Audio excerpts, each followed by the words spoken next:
Mimpi yang baik ketika disampaikan juga kepada orang yang tidak kita kasihi, yang tidak kita cintai, yang bukan bisa menasihati, yang bukan yang alim, maka itu juga bisa malah mereka menafsirkan yang jelek. Bismillahirrahmanirrahim. Assalamualaikum warahmatullahi wabarakatuh. Alhamdulillahirrabbilalamin. Wabihi nasta'in ala umuri dunya waddin. Sallallahu ala nabiyina Muhammadin wa ala alihi wa sahbihi ajma'in. Amma ba'd. Saudara-saudariku kaum muslimin dimanapun berada, yang insya Allah pada kesempatan ini kita selalu diberikan nikmat kesehatan, kesempatan, keluangan waktu dan berkah. Itu juga semoga kita dalam keadaan sehat walafiat, tidak kurang satu apapun, serta dalam limpahan karunia rezeki, hidayah dan rahmatnya. Di kesempatan ini kita akan membahas sekilas tentang mimpi menurut Islam dan apa aja sunnah yang kita lakukan ketika mendapatinya. Bagi kita mungkin berpandangan, di antara kita ada sebagian ini mungkin pandangan yang menyebutkan bahwa mimpi itu adalah bunga tidur. Mimpi itu adalah hayalan. Mimpi itu adalah angan-angan yang gak ada hubungannya dengan kehidupan kita. Bahkan tidak jarang ada yang menyebutkan bahwa mencukupkan diri dengan yang disebutkan dalam Al-Quran dan hadis. Boleh jadi pernyataan itu ya benar di satu sisi, namun di sisi lain bahwa dalam Islam mimpi itu merupakan jalan wahyu di akhir zaman, di mana Nabi SAW tidak lagi bersama kita. Disebutkan dari riwayatnya Abu Hurairah dalam hadis Muwatta Malik nomor 1505, laisa yabqa ba'di min nubuwati ila ru'ya salihah. Tidak akan ada sifat kenabian setelahku yang tertinggal kecuali mimpi yang baik. Ini Nabi sebutkan ketika ba'da sholat subuh. Beliau tanyakan kepada para sahabat, apakah ada yang mimpi tadi malam? Dan beliau menyebutkan mimpi yang baik itu adalah termasuk nubuah, termasuk sifat kenabian. Hingga bahkan seorang sahabat Ibnu Umar radhiyallahu anhu itu sampai berdoa ketika mau tidurnya supaya diberikan mimpi dengan menyebutkan, jika ada kebaikan dalam hatiku, ya Allah berikanlah mimpi kepadaku agar Nabi SAW bisa mentakwilkannya. Dan beliau bermimpi, dan mimpi beliau bahwa beliau dipegang, dibawa menuju neraka, dan masih dalam di terasnya neraka, di emperannya neraka.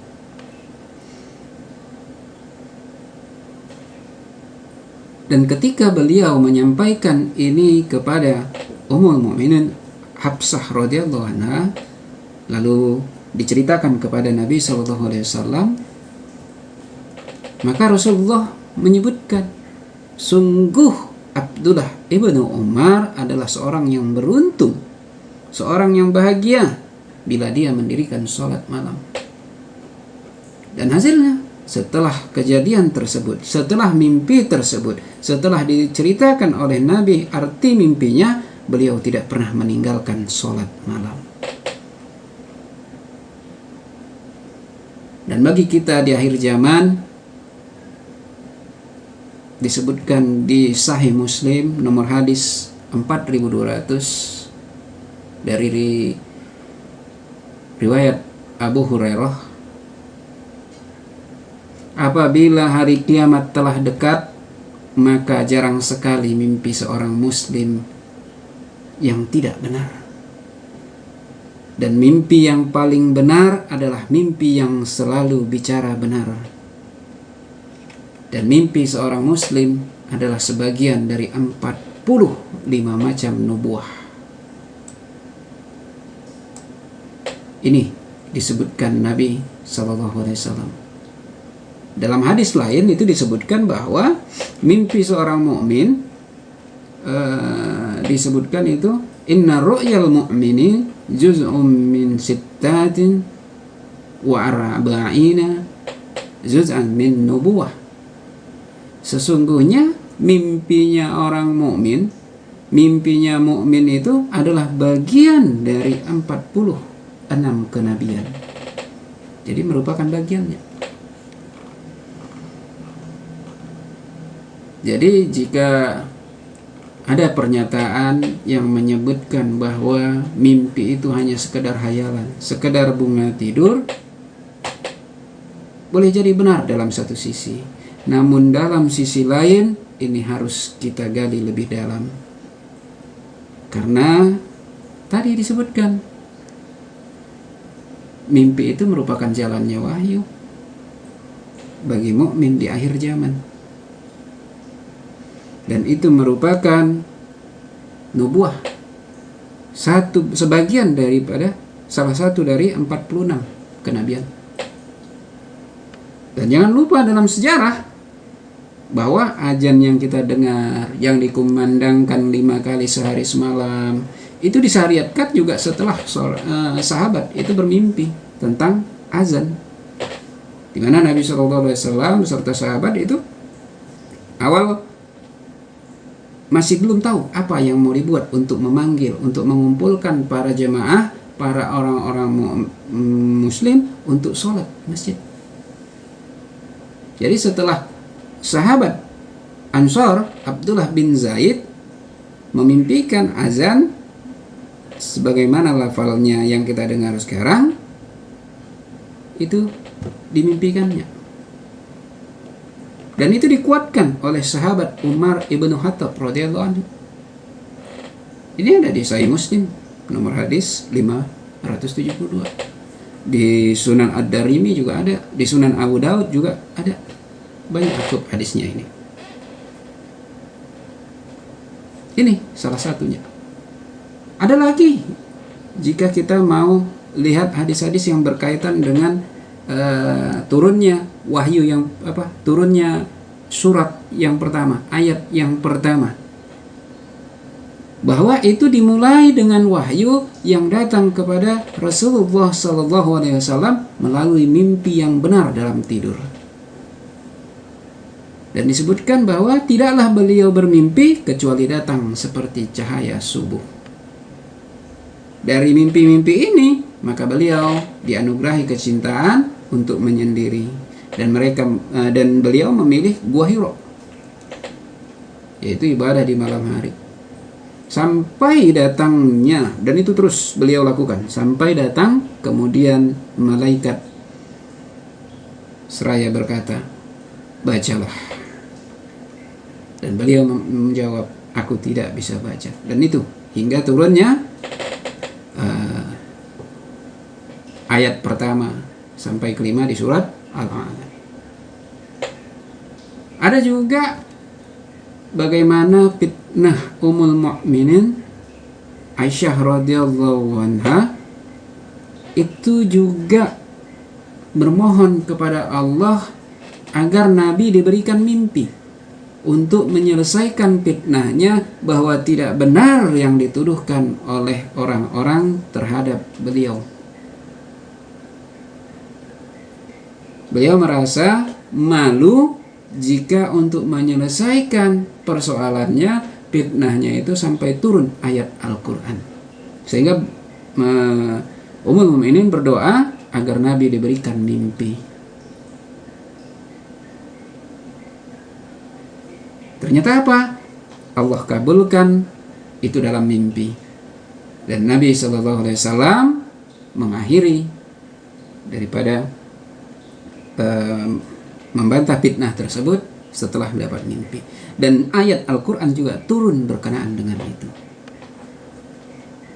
Jadi mimpi itu merupakan bagian wahyu. Dan di Al-Quran juga ada disebutkan ini. Seperti di dalam kisah Nabi Yusuf alaihissalam, itu juga bercerita tentang banyak mimpi. Setidaknya ada 3 mimpi. Mimpi beliau sendiri yang beliau ceritakan kepada ayahnya, sehingga ayahnya Nabi Yakub mengatakan agar tidak menceritakan kepada saudara-saudaranya, yaitu mimpi tentang 11 bintang bersujud kepadanya, matahari dan bulan. Begitu juga mimpi dari sahabatnya di penjara, 2 orang sahabatnya di penjara yang diceritakannya, ditakwilkan Nabi Yusuf, yang kemudian yang salah satu orangnya itu kemudian bekerja di istana, dan itu yang menyarankan, memberi masukan kepada raja agar membebaskan Nabi Yusuf, agar dia mentakwilkan daripada mimpi Raja Mesir ketika itu. Dan itu juga yang mengantarkan Nabi Yusuf menjadi pembesar istana. Jadi jika kita berpandangan bahwa mimpi itu hanya hayalan, bunga tidur, angan-angan yang tidak ada artinya apa-apa, itu hanya salah satu macam dari mimpi dalam yang disebutkan dalam Islam. Karena menurut asalnya mimpi dalam Islam itu ada 3. Dari Allah, dari syaitan, dan dari diri sendiri. Ini ada disebutkan di Sahih Muslim nomor hadis 4200. Nabi SAW bersabda, apabila hari kiamat telah dekat, maka jarang sekali mimpi seorang muslim yang tidak benar. Dan mimpi yang paling benar adalah mimpi yang selalu bicara benar. Mimpi seorang muslim sebagian dari 45 nubuah. Mimpi itu ada 3 macam. Mimpi yang baik, yang kabar gembira dari Allah. Mimpi yang menakutkan dan menyedihkan dari setan. Mimpi yang timbul karena ilusi, angan-angan atau khayal seseorang. Ini. Jadi mimpi itu ada 3. Mimpi yang kabar gembira dari Allah, mimpi yang menakutkan dari setan, mimpi yang timbul karena angan-angan, ilusi, hayalan seorang dirinya sendiri. Itu 3 macam mimpi. Lalu kalau menurut sifatnya tadi ada 2, bisa kita bagi 2. Ini ada disebutkan di Sunan At-Tirmizi nomor hadis 3375, bahwa Nabi SAW bersabda, apabila salah seorang di antara kalian bermimpi yang menyenangkan, maka itu berasal dari Allah. Maka hendaknya ia memuji Allah karenanya dan menceritakan apa yang ia lihat. Ini, ketika kita bermimpi yang menyenangkan, maka hendaklah ia memuji Allah karenanya dan menceritakan apa yang ia lihat. Menceritakan kepada apa yang dilihat ini juga mesti hati-hati. Karena yang baik ketika diceritakan pun kepada yang umum, mereka juga bagi orang yang tidak sependapat dengan kita, yang iri dengan kita, yang tidak menyukai kita, maka dia mendoakan sesuatu yang jelek. Makanya dalam hadis Sahih Muslim 4197, walaupun mimpi baik itu jangan diceritakan kepada siapapun, kecuali ada kecualinya. Dan jika dia bermimpi yang baik, maka bergembiralah dan jangan menceritakannya kecuali kepada orang yang dikasihani. Jadi kepada orang yang dikasihani aja, yang ia kasihi, yang dia cintai, sehingga dia bisa mendoakan apa yang dimimpi itu akan terwujud. Jikapun dimimpikan, mimpikanlah kepada orang yang alim, kepada mukmin yang alim, kepada orang yang mampu menasehati. Karena mimpi yang baik ketika disampaikan juga kepada orang yang tidak kita kasihi, yang tidak kita cintai, yang bukan bisa menasihati, yang bukan yang alim, maka itu juga bisa malah mereka menafsirkan yang jelek.